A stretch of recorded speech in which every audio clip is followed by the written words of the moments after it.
Il voulait lui apprendre à prier. Il l'a lâchement poignardé.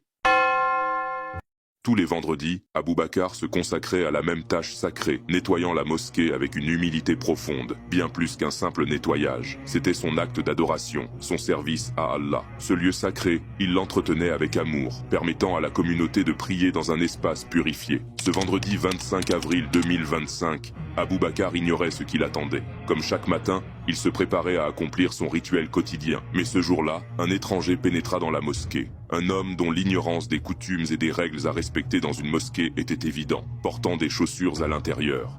Fidèle à lui-même, Abou Bakar l'accueillit calmement, lui proposant de l'aider, de lui expliquer ce qu'il devait faire.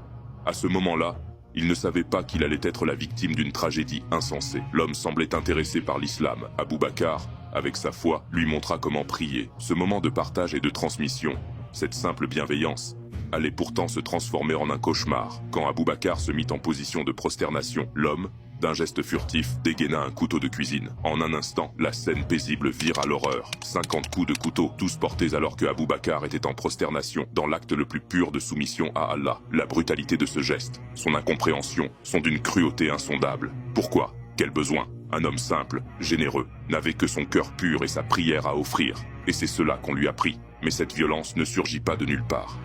Elle est nourrie par des discours de haine, par une société qui stigmatise, divise et attise la peur de l'autre. Ce climat de rejet a engendré des actes aussi insensés que celui-ci. Abou Bakar n'est plus parmi nous, mais son nom résonne comme un appel à l'humanité, à la paix. Il a incarné dans sa simplicité tout ce que l'islam a de plus pur, la foi, la générosité, le sacrifice. Qu'Allah ouvre les portes du paradis à Abou Bakar et accorde à sa famille la force et la patience pour surmonter cette épreuve. Cependant, la douleur ne s'arrête pas là. L'assassin d'Abou Bakar, cet homme dont la lâcheté et la cruauté n'ont d'égal que la barbarie de son acte, est toujours activement recherché. La justice n'a pas encore été rendue et sa traque se poursuit.